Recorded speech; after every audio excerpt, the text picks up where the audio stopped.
Not anymore. Yes, I was a broken woman. Yes, I didn't love me. Yes, I decided to settle for what wasn't best for me. Yes, I was in a toxic relationship.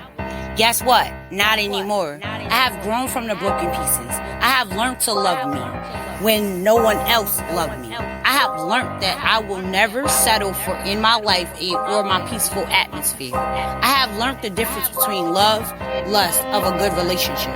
Yes, I wasn't perfect, but I learned to work on my mind, my body, and my soul connections. Yes, I have allowed the wrong spiritual around me. Now I've learned about the not allowing the negative energy around me. Yes, I've been down the road of destruction. Now I've learned how to not move by emotion, but by the spirit of my faith and purpose. Not anymore, my fears will not keep me from being a better version of me. Not anymore, my toxicness will stop me from loving myself or trusting others in my peaceful place. Not anymore, my lack of post-trauma is going to stop me from my future growth. Yes, not anymore. I know I'm powerful. I know I'm overcoming. I know I'm a positive. I know I'm loved. And yes, not anymore. I'm dope. Dedicated to other people's empowerment. I love my dopeness and so should you.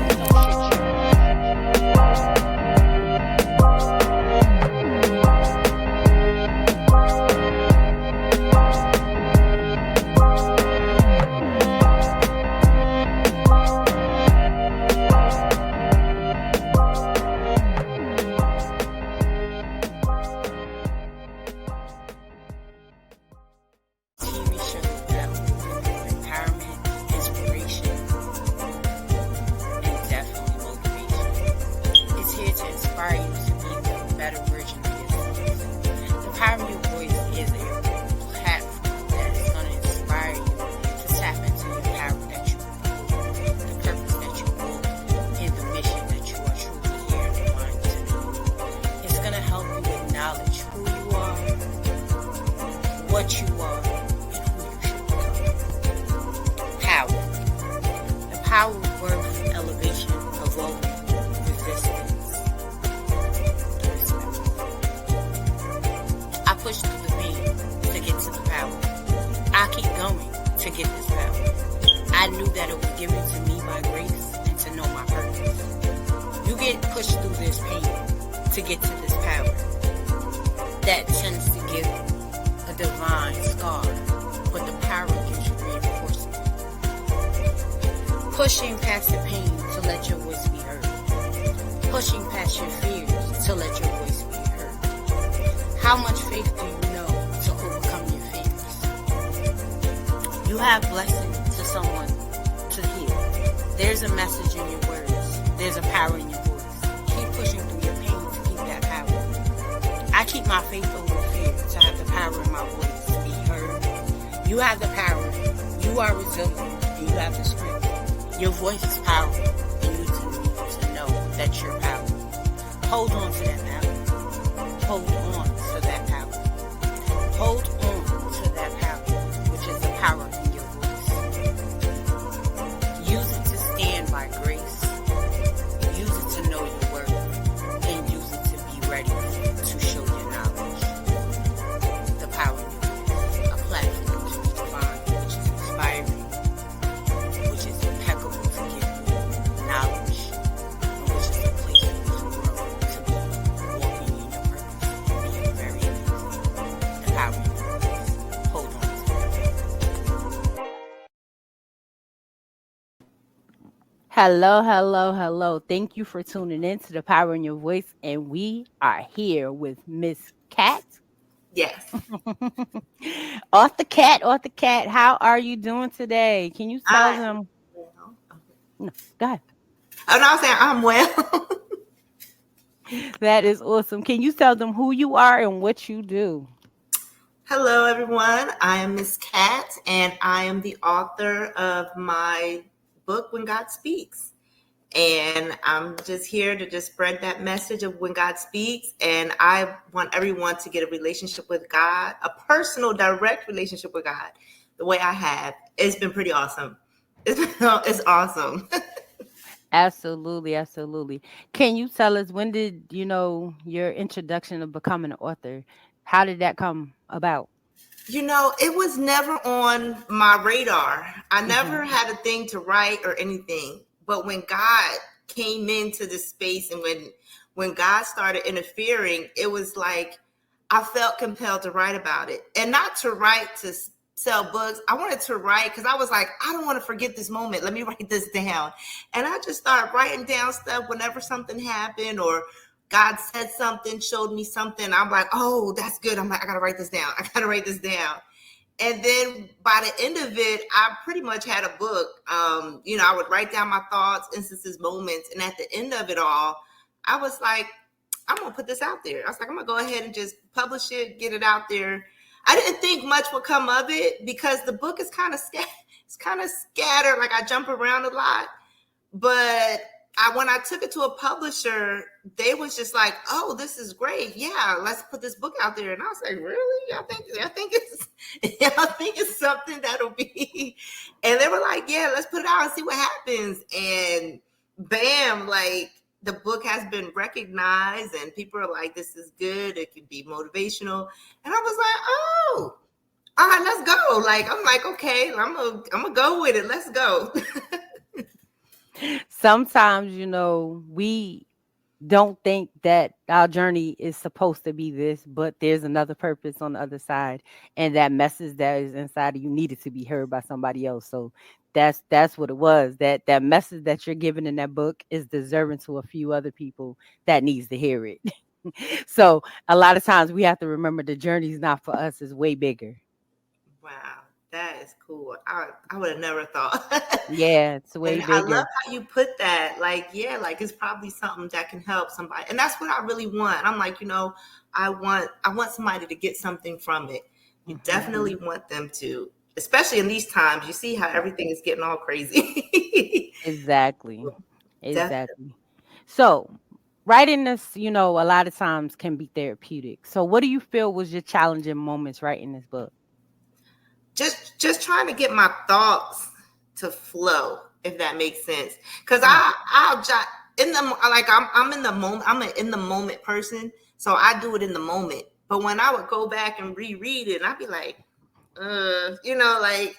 But then trying to make it flow and like come together was kind of. It took me some time to get it to roll together, if that makes sense. So It it's does. like I had everything, but when I tried to put it the way that I wrote it in the moment, it was weird. So then I had to it wasn't by like time, it was by like how, I don't know how to say, it was by like how God sent it, if that made Hmm. sense. So it Hmm. was like, that's how it just came in that order, how it came. And I'm like, and people said, no, it reads well. And I was like, okay. I was worried because the timeline jumps around. Right. But I was like, okay, good. I was like, whew. I was like, let's, Sometimes visually, when we see it, it might not make sense, but for the people that the message is for, it makes a lot of sense. right. you know and sometimes we might want it to sound a certain way, but we got to remember we're not writing it for ourselves, so it might, what I mean. So sometimes when you start reading it from not your point of view and actually from an outsider point of view, that might help the understanding of what is being put in the book. Ah, Some because I've wrote not just in the eye perfection. I wrote in the third party or wrote on the outside perfection, because sometimes you have to write not being you, write it as somebody reading it as it was you. oh, wow. That's who. Mm. So writing in third person, second person, it's a little different sometimes. So, but Okay. yes. I'm gonna try. So it could be interesting. So, what advice could you give to a future entrepreneur or author that might have not wrote or put their pen to the paper yet? Man, do it. Just do it. Regardless of what you think, get out your headspace. Just do it. Literally just sit down. And you don't have to. So like again, I'm a risk taker action. So I don't really do a whole lot of planning. But whenever I'm sitting down or if I have a free moment, the best time for me in my car, I spend 80% in my car. I'm picking up kids. I'm to and from activities, to and from babysitters. So while I'm idle or I'm sitting in a car, I got random little notes in back of cards. I got stuff written down, and I'll jot stuff down, and then I'll have like a free day. Like I'm off on Wednesdays, and I'm like, you know what? Let me get all my notes together. I collect all my little notes and I put them in a notebook, and I just jot them down just to have them in one place. And then, as I go through them later, I get inspired to be like, oh, you know what? Oh, I'm going to write this, or this will be a good message. So to any future writer, authors, if you have a thought, let me tell you what I've learned. If the thought is in your head and in your heart, do it. Don't second guess it. Don't question it. It was put in there. Go ahead and do it. Regardless of what anybody says, it's not for them. This is for you. This is your path. Do it. Just take the action and do it. I'm telling you, is great. On the other side of that, it's great. Now I get when Will Smith be talking on the other side of fears, this, and I didn't fully understand that. But now I think I'm coming to believe, like, okay, I get what he's saying now, because we hold ourselves back from greatness. We really do, because the unknown, we're afraid of the unknown, and our thoughts for some reason automatically goes to the negative. We never think, hey, what if I do this? This will be great. It's always, what if I do this? It's going to be bad. People won't like it. They'll criticize me. I'll get Like, I really want to, and even myself, I want to change my mind to say, you know what? What if I do this and it could be the best thing ever? What if this could be great? What if this leads to this? So I've been telling her, just do it. People are like, how'd you do it? I said, I just did it. I was like, and I ain't think twice about it. I was like, right. And you're so correct. A lot of times we are our biggest enemy. It's always me versus me, because a lot of times we're the one that stops ourselves from doing stuff. Because one, how you say, we are like, hey, if I do that, what will so and so? We're afraid of judgment. We're afraid of the comments. We're afraid of sabotaging ourselves. But we have to remember, there's faith over fear, and we have to have the faith and not the fear. And that's a lot of times what we have our battles with ourselves, because like you said, we are our greatest enemy. And a lot of times we have to remember to take ourselves out of it and do it for the greater good. Because I know I had to learn it. Yes. Listen, I agree with you. You have to learn to just, like you said, just do it. Yeah. Because then it's like, should I? Maybe. Right. What's going to happen if I do? And I've learned you got to be uncomfortable to be comfortable to be successful. Because if you sit in comfortability, it's never going to go anywhere, because you're too comfortable. Like, I'm going to sit over here. I ain't going to do that. And that's what's going to happen. It ain't going to happen, because you're not, how you say, just jumping and just do it. Yep. So a lot of times, like we said, therapeutic. So what do you feel you learned about yourself during this journey? I like it. I learned stuff about myself that even now I'll be like, God. I'll be like, so when you get with God gonna be in your face, and He's gonna tell you about yourself. He's definitely gonna straighten you out, so that way I can be ready to move forward to serve Him and do it. But I learned so much about myself as far as just like being selfish. I would have never, if you would have asked me, I would never tell you I'm a selfish person, or don't care or whatever. But when God started showing me about myself and talking about forgiveness, he would check me, and I had a hard time with that, and I was mad at Him for a minute. I said, "How you, God, are you checking me?" I said, "God ain't supposed to do that." And God was like, "You don't know who I am." He said, "You don't know who I am," and I was like, "You're right. I thought I knew." And He checked me, and He really had me look at myself, not through flesh, but through spiritual eyes, how God sees it. And the way God sees it, let me tell you, when God sees you, it's amazing. It's the most amazing thing. If you could see how He sees, that thing light a fire in me. I want to be what He sees me to be. And I'm definitely working towards that. But learning about myself in a way that I don't think of it that way. But He definitely has helped me to change my perspective. And it's definitely helped me in, just how I'm acting and what I'm doing. And I see myself changing, and it shows, because some people tell me, they're like, "Wow, Latoya, you changed." And I'm like, dang, God was right. Like, I ain't know I did that. Right. Because nobody Right. really tells you, Right. about me. I don't know if that Mm-hmm. makes sense. You know what It I'm saying? does. They don't tell you. Like, I'm just going along. I'm thinking I'm great. And they like, nah. Like, I'm nah, it's like, some wait, things you what? might want to check. Yeah. So that was hard pill for me to swallow because I just knew I thought I was on point. But nope. It can be. And going through the journey, you'll learn a lot, especially when you start writing. And this is why I asked this question, because during the process of writing, as you write, you learn different things every time you write. Everything that you tend to release, it shows you a different perspective of who you were and where you were. Mm. So, absolutely. So, how did you feel when you found out that you was a nominee for the D.A.G Awards? I was a whole bunch of emotions. I mean, first excited because I Mhm. was like, you really do think, is this for real? Like, is this legit? Is this for real? And sure enough, when I responded and I got the email and I responded, and then I looked up D.A.G and I started following them and started learning. I said, oh my God, this is dope. I was like, this is the thing. I was like, how, I never heard of, but then this is my first, book. I'm just Mhm. learning. I'm going through this whole learning process. I'm learning everything. And it's just the coolest thing. And I feel so just like, I don't want to say not worthy, but I'm just like, when I've been looking at the other authors and the other nominees, and I'm like, wow, these people are dope, and I am alongside these, experienced authors, and I'm like, this is amazing. I was like, I would have never thought, like, again, it wasn't on my radar, but I'm like, wow, and I'm just like, okay, God, what you got for me? And that's how it happens. A lot of times your journey, you would never think, but sometimes that purpose is always different. So, your name is being put in places to where you never imagined, even when you're not there.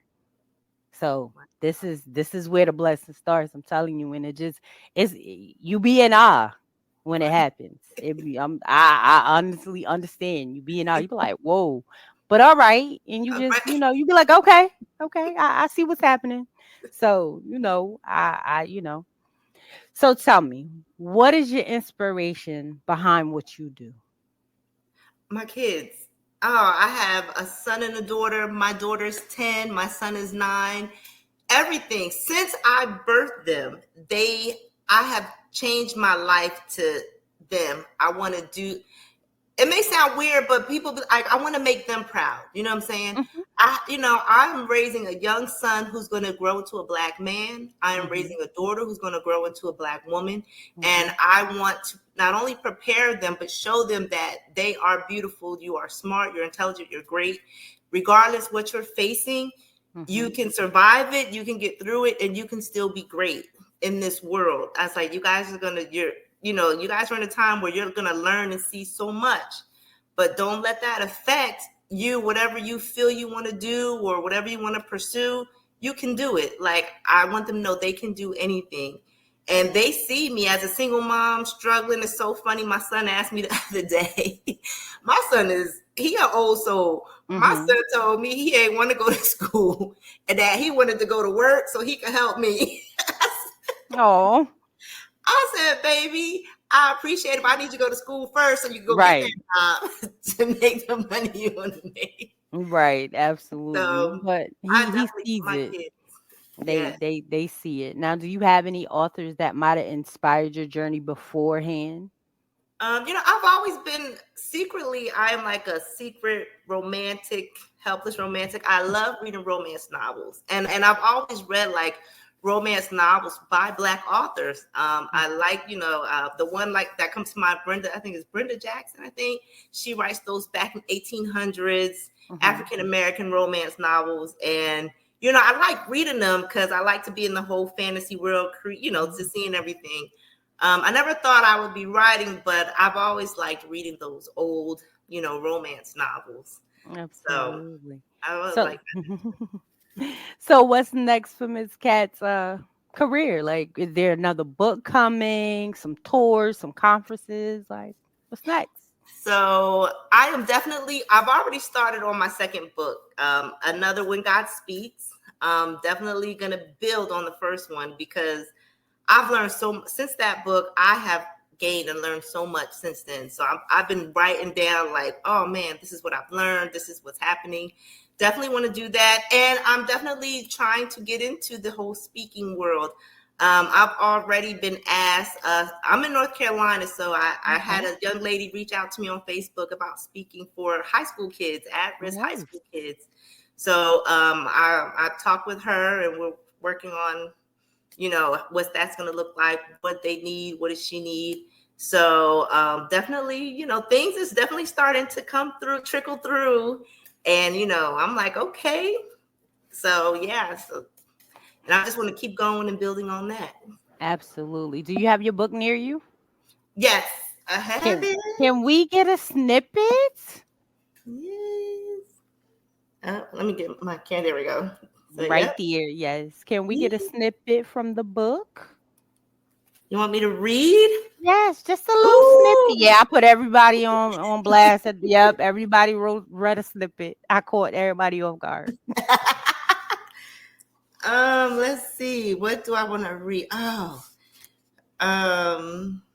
See, that's the part of me making people uncomfortable to be comfortable. Oh no, God, I don't even know where. Okay, I don't even. I'm just going the first page. We'll take that. So the first page, it starts off with, it says, I was just 5 months pregnant with my daughter when I first felt God's presence and heard God's voice. While working the night shift at North Shore Long Island Jewish Hospital in Queens, I would sleep all day and work all night. One day, I didn't go straight to sleep like I normally did. Instead, when I got home from work that morning, there was a pile of mail on the table. I sat down at the table and I proceeded to go through the mail. I came across an envelope with my name on it, and it looked like a check. You know how you get a check in the mail and you see the plastic window and it looks like there's a check inside? Well, I got so excited that I tore open that envelope immediately, and I saw a check inside with my name on it for $16,000. That was real, y'all. That was so real. And I think I still have the check. I gotta find. I have that check for $16,000. And I could not believe it. There was no way that this was real. Somebody had made a mistake. I was not that lucky. Before I got my hopes up, I called the bank that issued the check and I told them that there must be a mistake and that somehow someone sent me a check for $16,000. The bank manager confirmed for me that there was no mistake at all and that check was indeed mine and made out to me correctly. Hallelujah. Thank you, Jesus. I shouted. I put my coat and shoes back on. I ran out the door. I got back in my car, all set and ready to go to the bank to cash that check. Listen. Yeah. Look. When I say that check came out of nowhere, that was it. Like, and it's so funny. Me and my kid's father, we was in New York. We was struggling. I was pregnant, and we was just trying to make it work. And I was trying to figure out how to pay this hospital bill. Right. And when I say that check came right on time, it came right on time. And I was just like, where the heck did this come from? And I was like, like, and everything, like the check was good. Cause I ain't checked that one time in the book. I checked a couple times cause I didn't want to get caught up. Right. That's a lot of money to be caught up in something. Yeah. Right. So it worked out. Everything was good and everything. And then here come God, because I was about to go blow on. I was buying baby clothes. And I was young, I'm buying Timberlands for the baby. God was like, no. Slow down. And I was like, what? Where did it come from? That's how it happens. Yeah, I was like, wait a a minute. And I was talking to like all my aunts, and they was telling me, they was like, pregnancy bring about a lot of stuff. They was like, a lot of women when they get pregnant, Mm-hmm. just random things, spiritual things, or Mm-hmm. any type of gifts, visions. My family is deeply into like all that spiritual and Mm-hmm. stuff like that. And they were like, "Yeah, you pregnant? That's about right." I was like, "Are y'all for real?" They was like, "Yeah, it brings about so much stuff." I was like, "Okay." Right. Yeah, the connection to the universe. So First, I mm-hmm. believe it. Yep, I definitely believe it. Absolutely. The energy. It Yes. happens. Mm-hmm. So tell the people, leave them with some type of inspirational quote or some words for the rest of the week, and then also tell them how to contact you and be able to work with you and and tell them where they can find your book at as well. Yes. So my quote, which I love, everybody knows, carpe diem. I love, love, love carpe diem. Seize the day, seize the moment, because you never know if the time comes up and you feel, if instinctively you feel like, let me do it.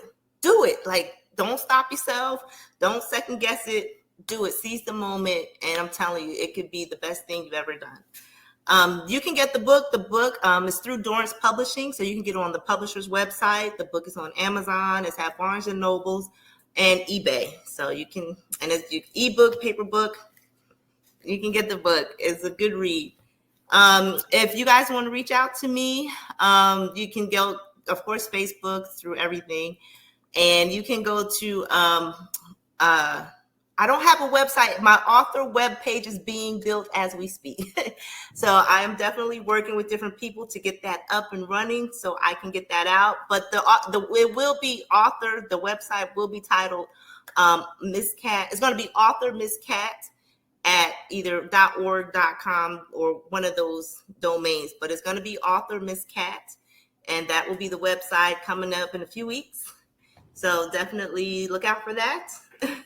So, and am I missing one thing? I feel like, what was the last No, thing? I think you told them everything. You told them how to find you. You told them where to get your book from, and you left the quote. So that is actually all the details. So, as always, it's always been an honor to have you here, Miss Author Cat. Anytime you want to come visit, drop by us, let us know what's new. Our doors are always open. Make sure you follow us on all our platforms. But as always, everyone, I am Sheena Godin, better known as the lady behind the mask. You have been on The Power in Your Voice. You can always find me on Facebook as Lady Behind the Mask, or you can find me as Sheena Godin. You can find me on Instagram at Lady Behind the Mask 22. You can email me at sgodin16@gmail.com or SheenaUnmaskedMotivation@gmail.com. Or you can always hit my website on www.SheenaUnmaskedMotivation.com. It's always a pleasure, and we are always glad you came to empower, inspire, and to motivate. Thank you, and y'all have a blessed day. Life struggles. When life tries to fight you back, you have to be ready to fight back. You have to be ready to stand your ground and be able to. Fortunately, life is and bold. We learned that there are people that do not want to see you rise. They rather see you fall and be defeated. The strength that you carry is knowledge. Your knowledge is power. Be great in all you do and never let anyone tell you any different. Yes, yes, yes. So I did my intro and I did my exit too. Oh, okay. Go ahead. Like the digital, the video, the whole, all of that. I You, created it myself. that is awesome.